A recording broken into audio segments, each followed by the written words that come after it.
चाहने वाली बात ऊपरी है और चाहने वाली बात हृदय की है। संसार शरीरों में भोगने से सुख मिलता है, अंदर बैठा है, और ऊपर से हम कहते हैं कि हम नहीं चाहते थे पर ऐसा हो गया।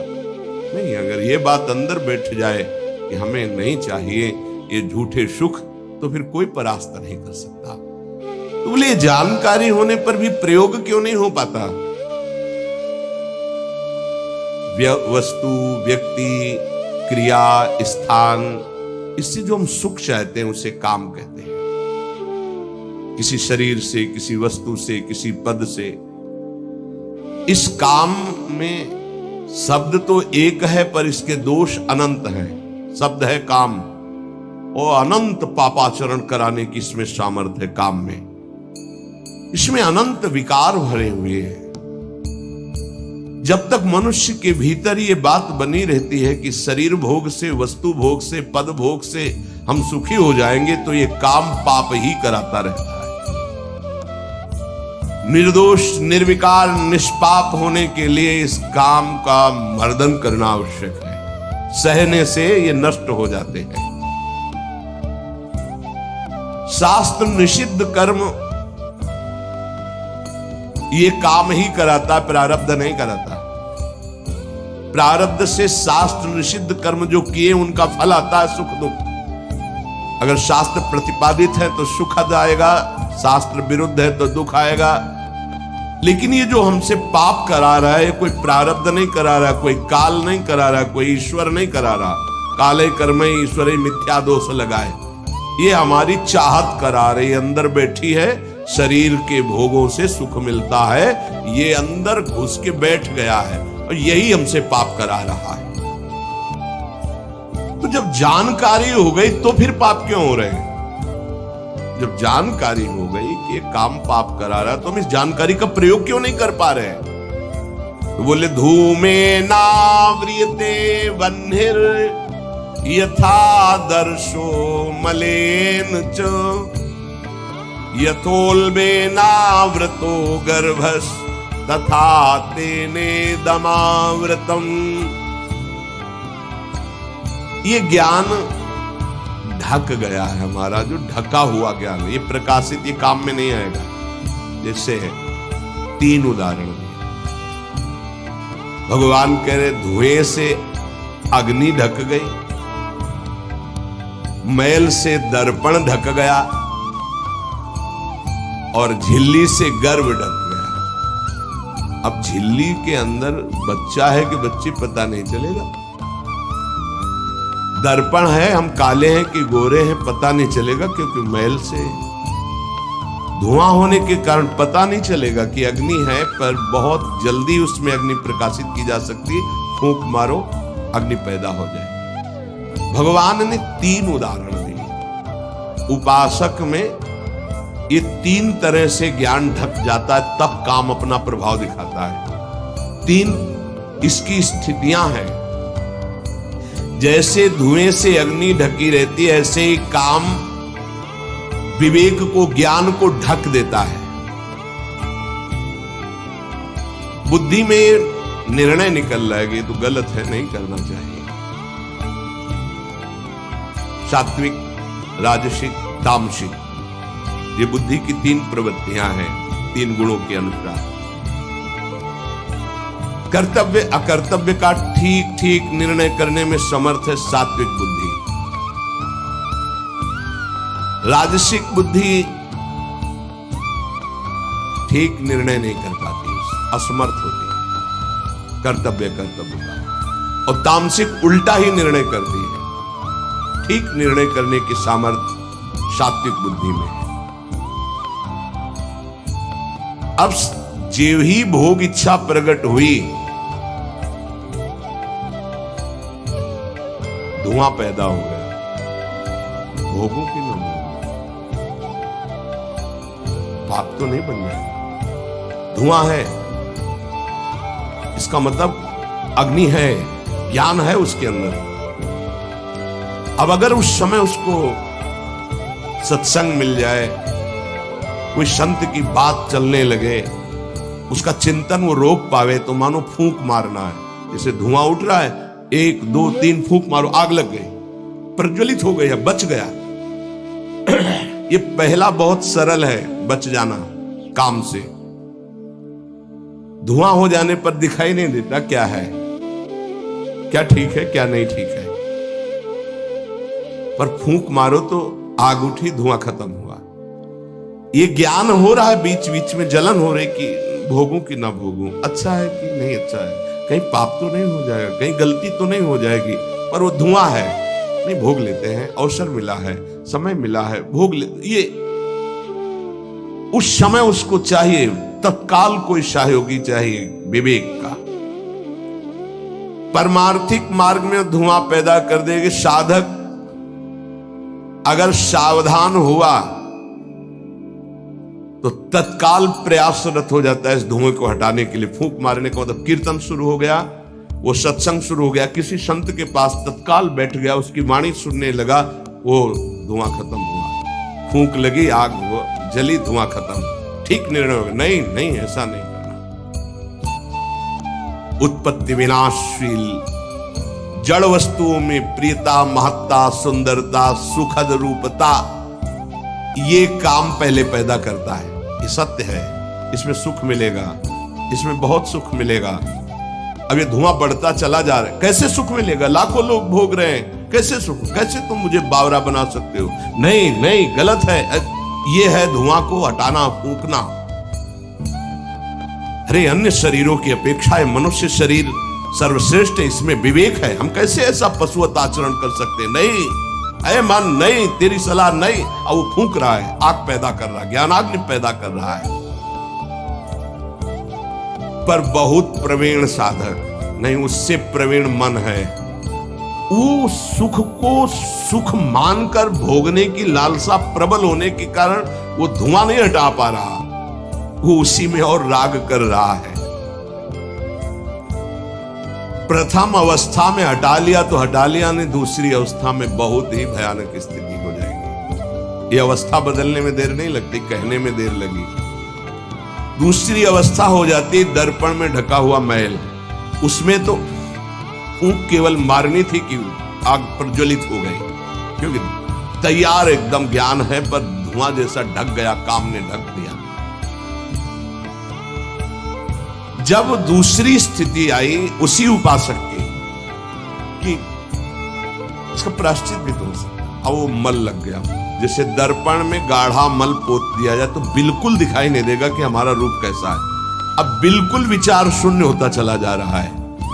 यथा दर्शो मलेन च, जैसे मैल से ढक जाने पर शीशा, दर्पण, वो दिखना एकदम बंद हो गया। उसमें तो दिख रहा था, धुआं है, आग है, मतलब विवेक काम कर रहा था। थोड़ा फूंकने की जरूरत थी, ज्ञान के प्रज्वलित करने की जरूरत थी, पर वो उधर ना की तरफ वृत्ति न ला करके हाँ की तरफ वृत्ति ले आया तो दूसरी सीन पैदा हो गई स्थिति।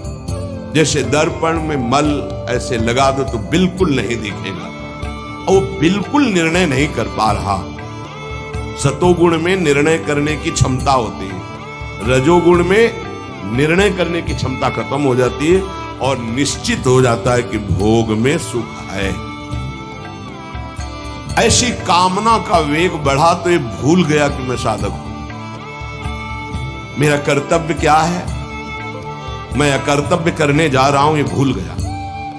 क्योंकि जैसे दर्पण में ढक गया तो भूल गया, दर्पण में दिखाई देता मैं कौन हूं। ज्ञान रूपी दर्पण ढक गया काम से, अब ये उसकी सोच ही खत्म हो गई।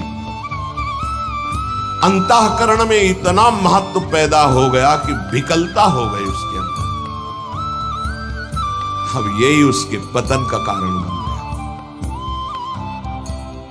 इतना महत्व बढ़ गया कि निर्णय करने की क्षमता खत्म हो रही है कि मैं एक साधक हूं, मैं उपासक हूं, पापाचरण नहीं करना चाहिए। ये किसी का भी हो सकता है।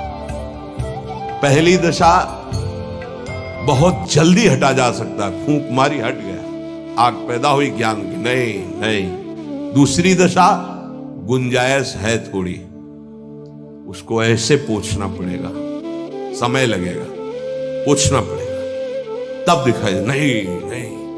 दूसरे में संभलना रजोगुण, ये ठीक है, ये नहीं ठीक है, क्षमता खत्म हो चुकी। पहले में क्षमता थी, दूसरे में क्षमता खत्म हो गई। तीसरा यथोल बेना व्रतो गर्भा, तीसरा तमोगुण, वो विपरीत ही दिशा की तरफ ले जाएगा। क्षमता की तो बात जाने दो, वो सारी सामर्थ्य विपरीत, जो होगा देखा जाएगा, चलो, वो विपरीत दिशा की तरफ ले जाएगा।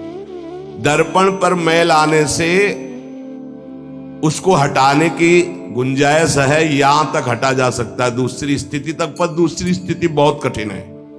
हटने की स्थिति अब खत्म हो चुकी, लगभग पर हटा जा सकता है, लेकिन तीसरी में तो हटा ही नहीं जा सकता। जैसे झिल्ली से ढके गर्भ का ये पता ही नहीं है कि बच्चा है कि बच्ची है, ऐसे तृतीय अवस्था में ये पता ही नहीं रहता मैं गलत कर रहा हूं या गलत करने जा रहा हूं। विवेक ही काम नहीं करता, वो उसे सुख और अपना जीवन मान लेता है। अगर उस कामना में बाधा पड़ी तो तमोगुण की वृत्ति बढ़ जाती है और क्रोध पैदा हो जाता है। क्रोध जब अपना स्वरूप धारण करता है तो हिंसा पैदा कर देता है, सम्मोह पैदा कर देता है। सम्मोह स्मृति का नाश किया और बुद्धि भ्रष्ट हुई, नष्ट हो गया साधक। ये सर्वनाश करने वाला काम। सम्मोह माने मूढ़ता, घोर मूढ़ता, कुछ निर्णय करने की सामर्थ्य नहीं रह गई। पशुवत, एकदम पशु। अब उसमें जब वाणी खुलेगी तो झूठ, आचरण होंगे तो कपट, व्यवहार होगा तो बेईमानी, कर्म होगा तो अन्याय और पाप, गुस्सा आएगी तो अत्याचार, हिंसा, इसके सिवा कुछ। अपना रजिस्टर कभी पढ़ के देखो, अपने रजिस्टर को तो देखोगे नहीं कि अपने जीवन के रजिस्टर में हमने क्या क्या आचरण किए हैं। ये सबको देखना चाहिए। ये बात समझने की है, थोड़ा कड़वाहट जरूर है कि हम सब तत्काल भगवान को दोष देने लगते हैं, लेकिन भगवान चीख चीख के वर्णन कर रहे हैं, ऐसा मत करो इसका परिणाम ये है, ऐसा करो इसका परिणाम ये है। तो जो कह रहे हैं करो वो तो हम कर नहीं रहे, जो कह रहे हैं नहीं करो वो हम कर रहे हैं। तो उसका जब परिणाम आता है तो हम भगवान को कोसते हैं। बबूल बोओगे तो उसमें दाग छुहारा नहीं लगेंगे, कांटे ही लगेंगे। पापाचरण करोगे तो उसका परिणाम दुख ही आएगा। पुण्य करोगे तो सांसारिक सुख मिलेगा, भजन करोगे तो पाप पुण्य दोनों से ऊपर उठकर भगवदानंद को प्राप्त होगे। कामना में तदाकार ना होने पावे तब तक बचा जा सकता है। जहां तैयारी बनी सुख भोग की, राजी हो आपने दस्तखत कर दिए, अब आपको भगवान ही बचा सकते हैं, दूसरा कोई नहीं। उस समय भगवान ही कोई ऐसी लीला कर दे तो बच सकते हो, अन्यथा नहीं बच सकते। तदाकार होना साधक का सर्वनाश हो जाना है। काम में तदाकार होना। 1 2 4 बार अगर आप ऐसी अवहेलना करेंगे तो आपका साथ देगा आपका हृदय और जलेगा, धिक्कार करेगा, बार बार कहेगा गलत है, कान पकड़ेगा, अब की बात नहीं। आगे बढ़ गए, ज्यादा मलिन हृदय हो गया तो आनंदित, हर्षित होने लगेगा, आज ये भोगा कल वो भोगूंगा, और वो पापाचरण में हर्षित होकर आगे बढ़ जाता है। ये बहुत बुरी स्थिति है। जब तक साधक का हृदय धिक्कार देता है तब तक तो निकलने के चांस रहते हैं कि गलती को गलती मानता है तो बार बार कहता है अब नहीं करूंगा। वो विवश होकर गलती हो रही पर वो कह रहा नहीं करो, ये निकल जाएगा, आज नहीं तो कल निकल जाएगा। लेकिन जो राजी हो गया है, जिसने इस महान पाप को, अवगुण को गुण मान लिया है, निकलने की संभावना नहीं, क्योंकि तदाकार होकर उसी में लग गया।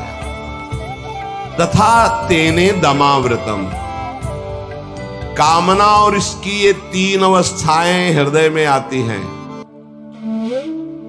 जो साधक ये जानता है, सुनकर के ये मानता है कि कामना में, भोगों में सुख नहीं है, भगवान कह रहे हैं, संत कह रहे हैं, शास्त्र कह रहे हैं, कामना का त्याग करने से ही शांति और सुख मिलेगा।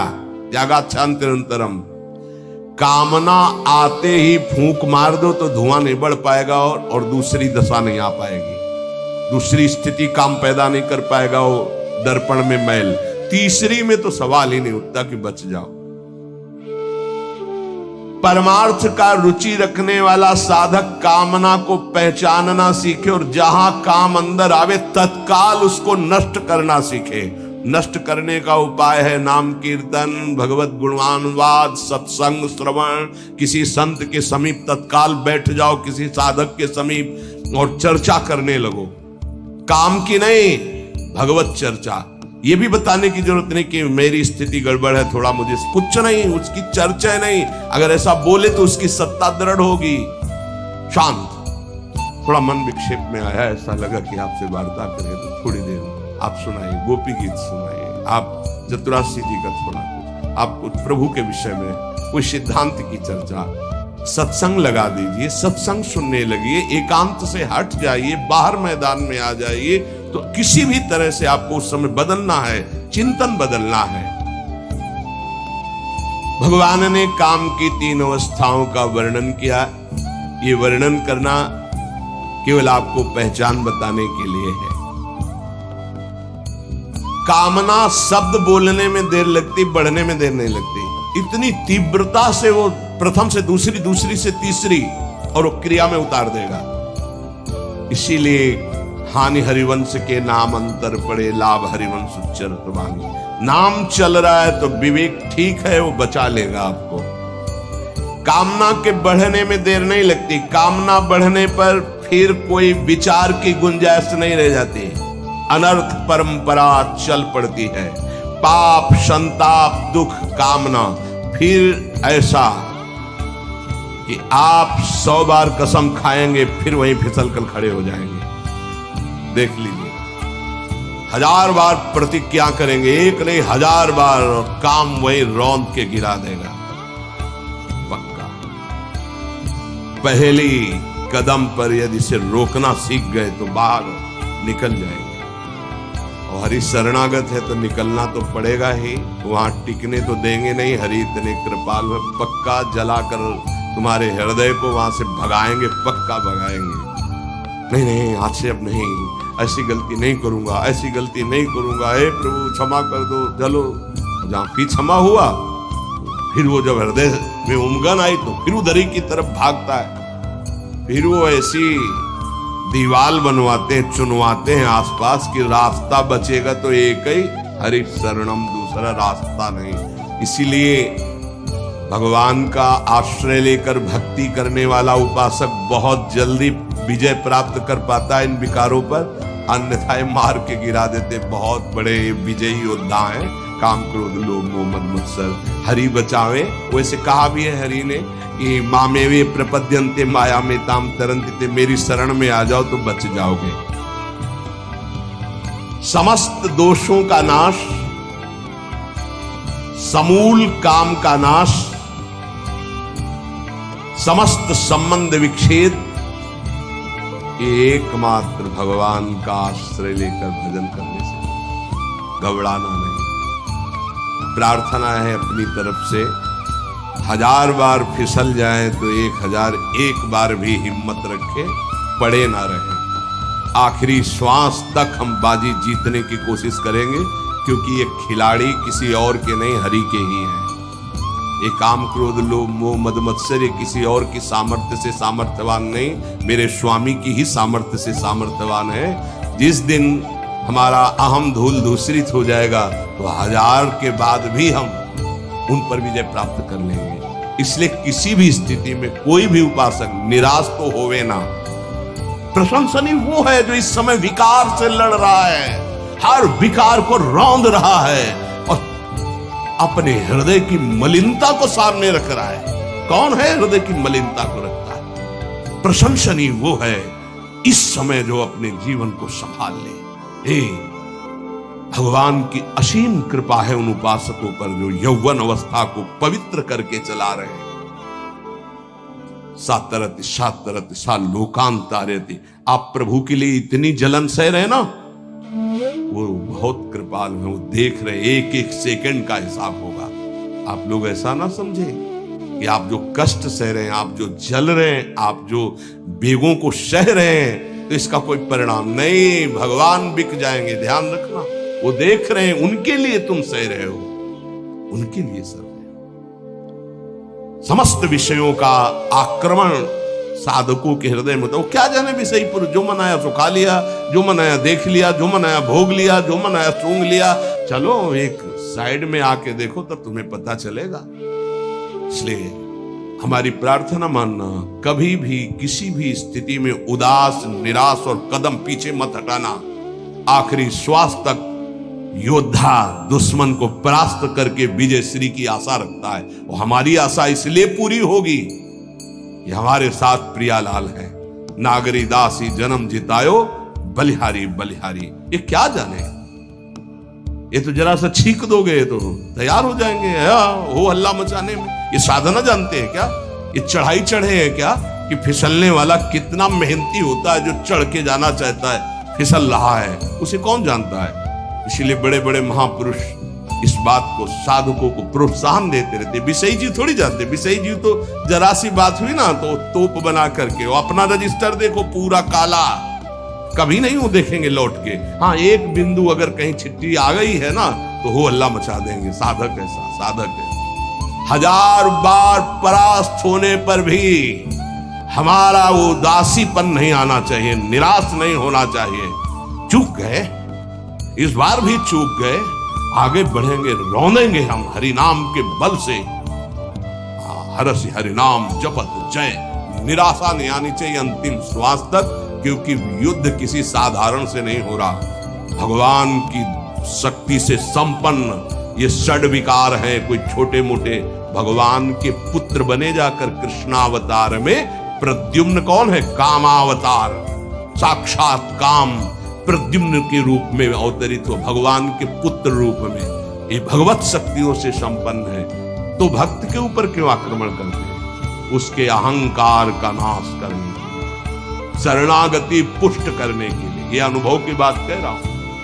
शरणागति में जहां कच्चाई होती तो वीर योद्धा घेरते हैं आसपास, तो हमारा मन भागता है प्रभु की शरण। त्राहिमाम, तो कहते आओ, हम ही ने तो लगाया है इनको, नहीं हम ना लगाते तो तुम अहंकार से फैल जाते। आओ, सच्ची कह रहे हैं, काम क्रोध लोभ हमारे बड़े सहायक हुए।